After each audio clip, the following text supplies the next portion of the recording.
సాధారణంగా news readers, anchors వార్తలను ప్రజలకు చేరవేస్తూ ఉంటారు. ప్రపంచంలో ఎక్కడెక్కడో జరిగే వార్తలను, ఇతర ఘటనలను టీవీ ఛానల్స్ ద్వారా, ఇతర మాధ్యమాల ద్వారా ప్రజలకు చేరవేస్తూ ఉంటారు. ఇలా న్యూస్ను ప్రజలకు అందించడంలో న్యూస్ రీడర్స్, యాంకర్స్ది కీలక పాత్ర అని చెప్పాలి. అంతేకాకుండా స్టూడియోలో కూర్చొని వివిధ అంశాలపై చర్చలు కూడా జరుపుతూ ఉంటారు. అలా మనకు కనిపించే యాంకర్స్ చేతిలో పెన్ను లేదా పేపర్లు వంటివి మాత్రమే కనిపిస్తాయి. కానీ ఓ మహిళా యాంకర్ ఏకంగా తుపాకీతో కనిపించింది. పెన్ను పెట్టుకోవాల్సిన యాంకర్ గన్ను పట్టుకు రావడంపై సోషల్ మీడియాలో వైరల్ అవుతుంది. దీనికి కారణం లేకపోలేదు. ప్రస్తుతం ఇజ్రాయెల్కి, హమాస్కి మధ్య యుద్ధం జరుగుతున్న సంగతి తెలిసింది. కొన్ని నెలల నుంచి ఈ యుద్ధం భీకరంగా కొనసాగుతుంది.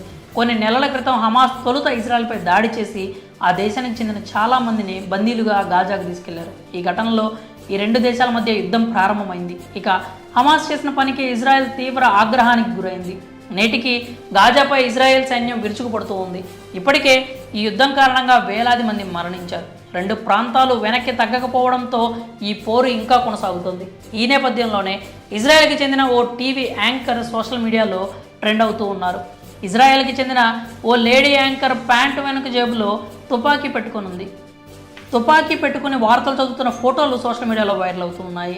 లిటిల్ సెమేష్ అనే మహిళ ఛానల్ 14లో యాంకర్గా పనిచేస్తోంది. గతంలో 2002 నుంచి 2005 వరకు ఆమె దేశ సైన్యంలోనూ పనిచేశారు.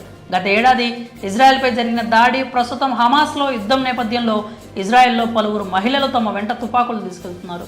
ఎక్కడైనా ఉగ్రవాదులు తమపై దాడి చేస్తే ఆత్మరక్షణ కోసమని చెప్పి ఇజ్రాయెల్ మహిళలు గన్స్ను తమ వెంట క్యారీ చేస్తున్నారు. ఇదే తరహాలో లిటిల్ కూడా తుపాకీ వెంట ఉంచుకున్నట్లు తెలుస్తోంది. ఇదిలా ఉంటే ఇటీవల కాలంలో గన్ కల్చర్ బాగా పెరిగిపోయింది.